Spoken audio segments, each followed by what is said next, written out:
Моя работа была довольно рутинной. Это была обычная информационная работа, поиск источников, сбор информации и обработка и передача в центр. Я был скорее клерком, чем Джеймсом Бондом. Я до сих пор помню теплоту и дружелюбие Дрездена. Puede que ya hayas oído esto. Vladimir Putin pasó parte de su vida en Alemania, concretamente en Dresde. Trabajó allí de forma profesional durante 5 años y cuando hoy el presidente ruso habla de ese periodo suena casi inofensivo. Pero Putin no estaba en Dresde para hacer prácticas ni para ocuparse de tareas burocráticas sin importancia. Estaba allí como agente extranjero del servicio secreto soviético, el KGB. Y aunque ahora describe esa etapa como tranquila y sin sobresaltos, la realidad fue exactamente la contraria. Putin estuvo implicado en una de las operaciones conjuntas más importantes del KGB y la Stasi. Tenía vínculos demostrables con los oficiales de más alto rango de la Stasi en la ciudad y estuvo relacionado con algunos de los capítulos más oscuros de la actividad soviética.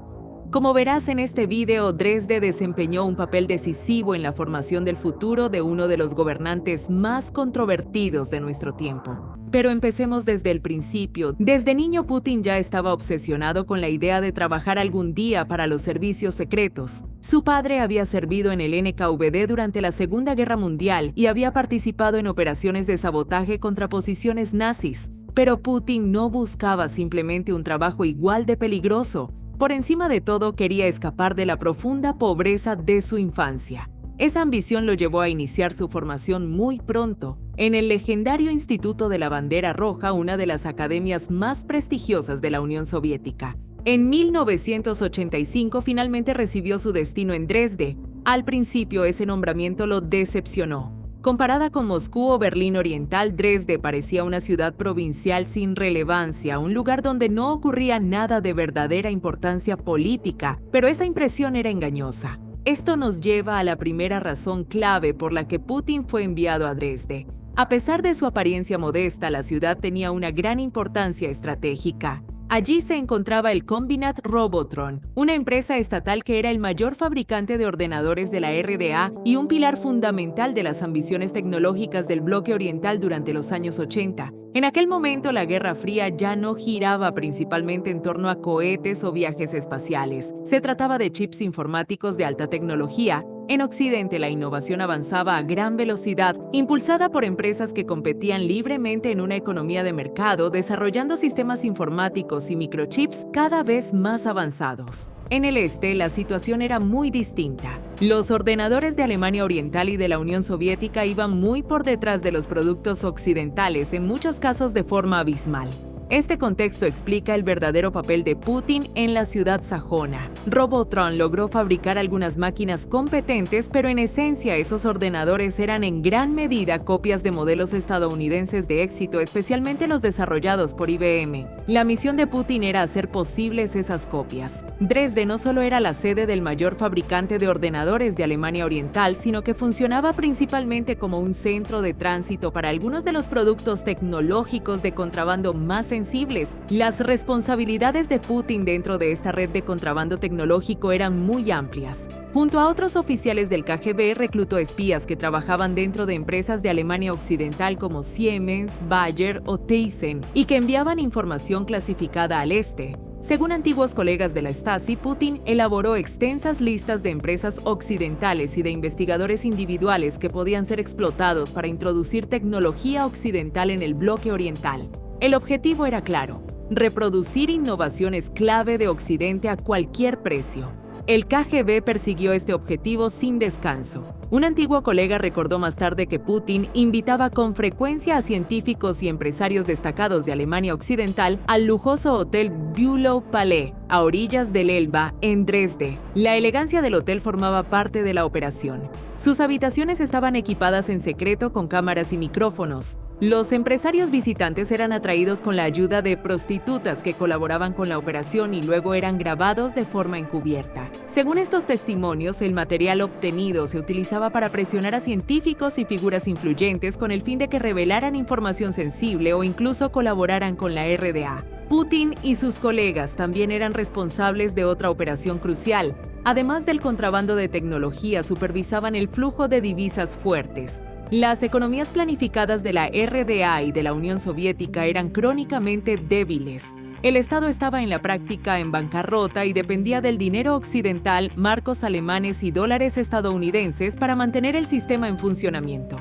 Aquí también Putin desempeñó un papel clave. Ayudó a gestionar una extensa red de empresas pantalla en Occidente. Estas entidades existían con un único propósito: vender bienes como armas soviéticas o petróleo barato a países de Oriente Medio o África. Estos acuerdos profundamente inmorales generaban grandes cantidades de divisas occidentales. A través de ellos, Putin aprendió cada detalle de cómo construir y operar una red global de contrabando. Esa experiencia resultaría más tarde invaluable y dejaría una huella duradera en su carrera política. Pero el aspecto más inquietante del trabajo de Putin en la RDA iba más allá del contrabando de tecnología o dinero. Existen indicios de que también pudo haber estado vinculado a actividades terroristas en Alemania Occidental.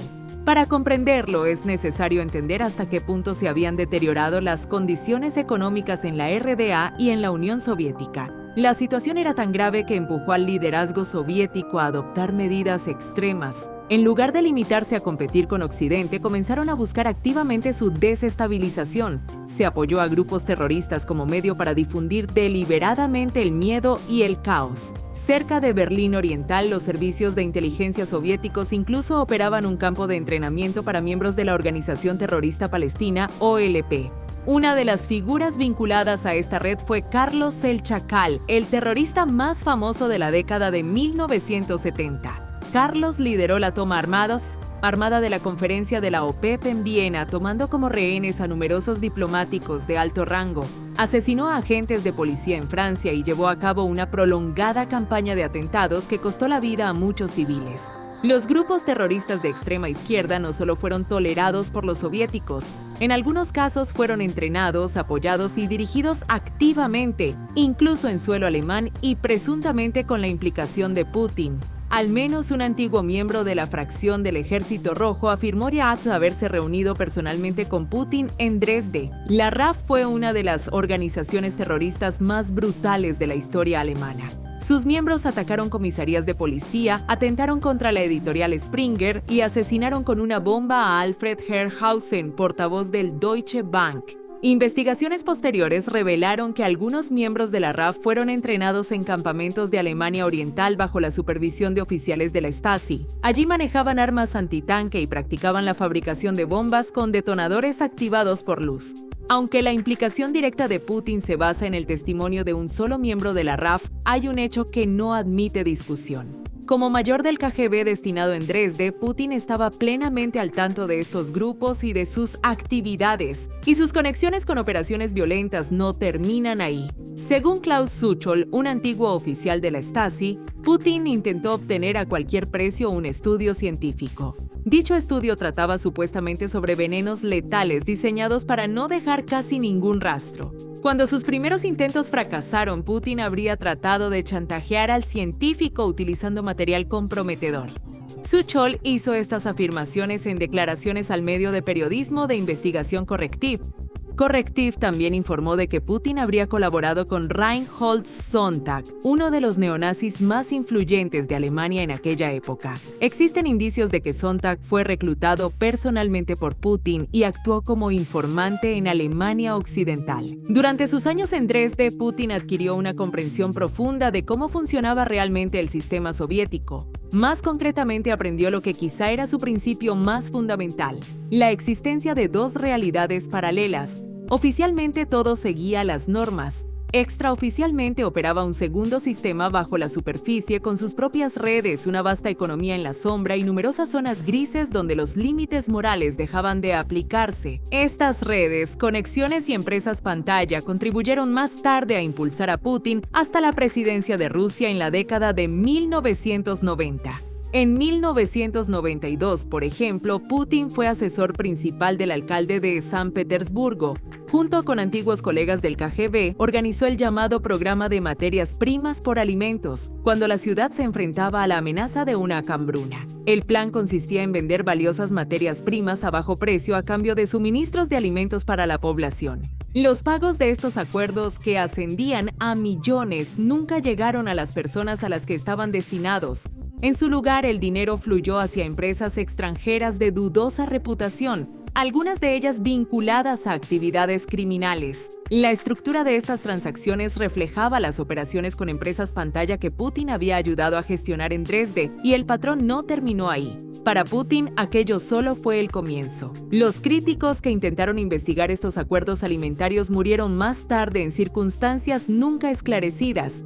Incluso durante su ascenso al poder, Putin recurrió a métodos que había dominado años antes. Ayudó al presidente Boris Yeltsin utilizando tácticas típicas del KGB. Cuando el fiscal general Yuri Skuratov anunció una gran investigación por corrupción contra el gobierno de Yeltsin, de pronto apareció en la televisión nacional un video que mostraba a Skuratov con 2 prostitutas. Se cree de forma generalizada que la operación fue orquestada por Putin. Skuratov fue destituido posteriormente de su cargo, una decisión que benefició directamente a Yeltsin. Este acto de lealtad fue una de las razones clave por las que Putin fue elegido más tarde como sucesor de Yeltsin. Una vez en el poder, estos métodos continuaron. Con el paso de los años, Putin transfirió grandes porciones de la riqueza de Rusia, incluidas importantes compañías de petróleo y gas y bancos clave, a antiguos asociados del KGB. De este modo, se aseguró de que el poder de la vieja élite de los servicios de inteligencia soviéticos se mantuviera firmemente intacto. Y así llegamos al presente.